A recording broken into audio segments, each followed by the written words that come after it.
Labadiena, mėly mano Patreon kanalo žiūrovai, YouTube'o, TikTok'o, Facebook'o žiūrovai. Aš gydytojas Vytautas Abraitis ir šiandien pakalbėsime apie sekso įtaką sveikatai ir ilgaamžiškumui.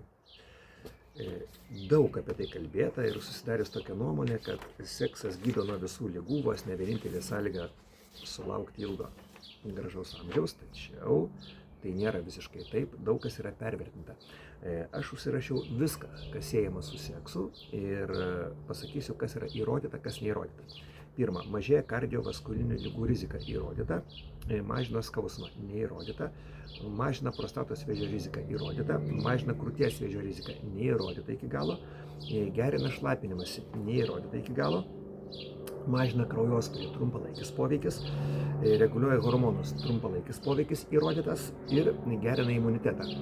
Įrodytas laboratoriškai, tai reiškia kraujo komponentai susijęs su imunitetu pagerėja arba padidėjo koncentracija, bet klinikinio poveikio nėra. Reiškia, tie žmonės, kurie turi seksualinius santykius, neserga rečiau ar lengviau už tuos, kurie juos turi. Ir pradėsiu nuo labai plataus ir įdomaus straipsnio. 2024 metų Tian Teng straipsnis sekso dažnio ir kardiovaskulinių ligų sąsajos ir mirtingumo nuo visų ligų ryšys. Labai platus straipsnis, kiniečių visos pavardės autorių, tirta 17 243 žmonės, stebėti 10 metų, iš kurių 443 mirė per tą laiką. Tirti 20-59 metų žmonės, labai gražiai sugrupuoti įvairiom grupėm, ne tik tai pagal rūkymą ar kūno masės indeksą, bet netgi pagal darbą, išsilavinimą. Ir tirti tokie rodikliai šitų žmonių. Koronariniai įvykiai, tai yra staigi koronarinė mirtis, infarktas, nestabili krūtinės angina, stentavimas, šuntavimas koronarų. Taip pat parametrai kraujo, lipidogramą su trigliceridais, kreatininas, glomerulo filtracijos greitis ir glikuotas hemoglobinas. Tikrai išsamus tyrimas ir toks, informatyvus. Žmonės buvo suskirstyti į tokias grupės pagal lytinių santykių dažnį. Pirmoji grupė - mažiau kaip 12 kartų per metus. Antroji grupė - tarp 12-53, trečioji 53-103, ketvirtoji tarp 103 ir 365 ir penktoji daugiau kaip 365 kartai per metus. Iš karto einu prie išvados. Visapusiškai geriausi rodikliai yra tų žmonių, kurie turėjo tarp 53-103 grupė. Tai yra, reiškia, pervedus, jeigu savaitėm, taip kiek metai turi 55 savaitės. Ir 56, 1-2 kartai seksualinių santykių per savaitę yra geriausias rodiklis. Blogiausia rodikliai yra iki 12 kartų per metus ir netgi skirta absoliuti abstinencija arba mažiau kaip 2 kartai per metus, tai taip pat laikoma kaip ir abstinencija, rezultatai yra dar blogesni.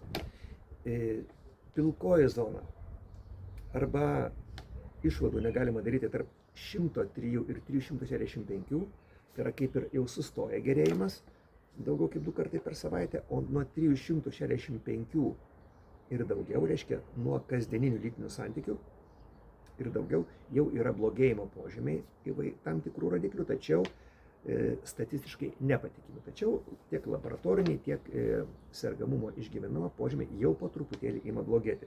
Taigi persistengti taip pat nereikia. Tokie vat yra rodikliai. Dabar onkologija. Seksas ir prostatos vėžio rizika 2018 metų straipsnis, jis yra pats plačiausias. Zhejiang meta-analizė, spausdinta seksualinės medicinos žurnale, 55 490 žmonių. Kokia tyriamoji grupė? Išvada. Seksualinis gyvenimas prostatos vėžio riziką mažina. Ir dar tokie įdomus niuansai to seksualinio gyvenimo, kad mažiausiai serga tie vyrai, kurie turėjo mažiau kaip 10 seksualinių partnerių per metus, vėliau kaip 20 metų pradėjo seksualinį gyvenimą Ir po 20 metų, kas 5 metus, 4% mažėja vėžio rizika 15 metų. Pavėlinti pirmieji lytiniai santykiai ir turintys vidutiniškai ejakuliacijos dažnį 2-4 kartai per savaitę. Tai va tie 2 kartai per savaitę yra toks geras rodiklis, netgi prostatos vėžio rizikos klausimų. Dabar mano tema - nėštumas ir lytiniai santykiai. Be abejo, jeigu yra tam tikra, tokie niuansai, kaip pavyzdžiui, grėsmintis priešlaikinis gimdymas, gimdos kaklelio nepakankamumas, apsiūtas kaklelis, placentos pirmeiga, tai lytinis gyvenimas yra rizikingas, tiesiog dėl elementaraus mechaninio dirginimo. Tačiau, jeigu imti vadinamąjį vėlyvą išnešiotą gimdymą, tai yra 38-39 nėštumo savaitės. Tai arčiau termino datraukia tos moterys, kurios turi lytinius santykius. Ir preeklampsija, kaip žinia, preeklampsija yra imunologinės kilmės, bloga implantacija sąlygoja paskui kraujotakos pokyčius, kraujagyslių spazmus, kraujospūdžio didėjimą, inkstų pažeidimą, dėl ko atsiranda baltymo šlapime. Tai labai įdomus faktas. Preeklampsijų dažnis mažėja priklausomai nuo to, kiek laiko partneriai iki nėštumo prabuvo seksualiniame ryšyje. Kuo ilgiau, tuo preeklampsijos rizika mažesnė. Bet sąlyga, kad lytiniai santykiai būtų buvę be apsaugos, be prezervatyvo. Vis tiek santykiai ir mikrotraumelės yra lytinių santykių metu, taip, ten trinasi gleivinė į gleivinę ir matyt kažkoks pasikeitimas antigeninė medžiaga yra. Taip pat, jeigu žmonės turi lytinius santykius ir nėštumo metu, taip pat mažina preeklampsijos riziką. Tai ar aš neužsikalbėjau? Ne, neužsikalbėjau. Taip pat dar vienas labai įdomus faktas apie pasitenkinimą ar džiaugsmą, angliškai, iš lytinio gyvenimo. Dabar kodėl truputėlį, kad neužmirščiau, lytiniai santykiai truputėlį pervertinti. Dėl to, kad labai sunku atpažinti, ar sveikesni žmonės turi lytinius santykius, kurie dar, nesupranta, kad galbūt jiems yra pradžia aterosklerozės. Ar lytinių santykių turėjimas gerina sveikatą, kuris pirminis, višta ar kiaušinis. Tą labai sunku yra atpažinti. Dėl to, kad pačios pradžios aterosklerozės jūs neatpažinsite. Ir visi žino tą liaudišką tokį, požymį, kad jeigu vyrui dingo rytinė erekcija, tai yra jau rimtos aterosklerozės gali būti pasekmė, nors tų priežasčių gali būti įvairių. Labai įdomus straipsnis - pasitenkinimas seksu ir ilgamžystė vyresniems žmonėms. Testinė Amsterdamo studija, pagrindinis autorius Šanik Bireput, 2022 metų straipsnis spausdintas gerontologijos žurnale. Stebėti žmonės tarp 55 ir 84 amžiaus metų, stebėti 27 metus, kokio ilgio tyrimas, ilgumo ir tirta 1042 žmonės. Ir labai įdomi išvada. Ilgiau gyvena tie, kuriems seksas teikia džiaugsmą ir jie jį laiko svarbiu.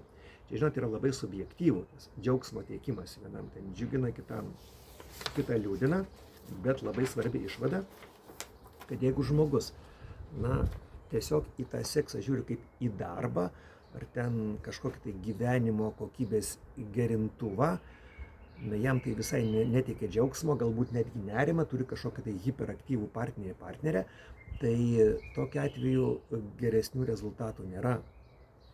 Ir sunku, ten labai sudėtingas klausimynas, jis yra labai ilgas, aš ir tą jums įkelsiu nuorodą, labai išsamus straipsnis.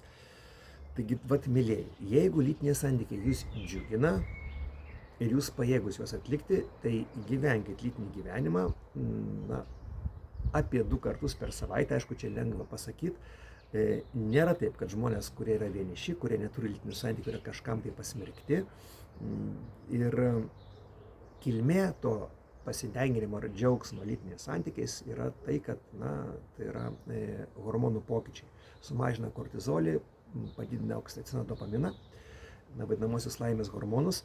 Ir jeigu be abejo žmogus laukia su nerimu, kol ateis jo hiperaktyvus partneris ir sakys, o dabar pagal grafiką lytiniai santykiai, be abejo jam kelia kortizolio ar ten katecholaminų kitų koncentracijos, bet nelaimės hormonų. Taigi, mylėjai, bandykim turėti lytinius santykius, bandykim jais džiaugtis, jie tikrai apsaugo nuo įvairių ligų ir iki susitikimo penktadienį. Nuo dabar pradėsiu tokią trumpą apklausėlę. Kaip geriau, ar pirmadienį pratęsti menopauzės temą, ar pirmadienį truputėlį jungtis į policistinių kiaušidžių temą, nes tai yra labai platu, ypatingai šiais tokiais stresiniais laikais. Na, labai būčiau dėkingas, jeigu jūs parašytumėt po mano šito video, ką jūs labiau norėtumėt matyti. Iki.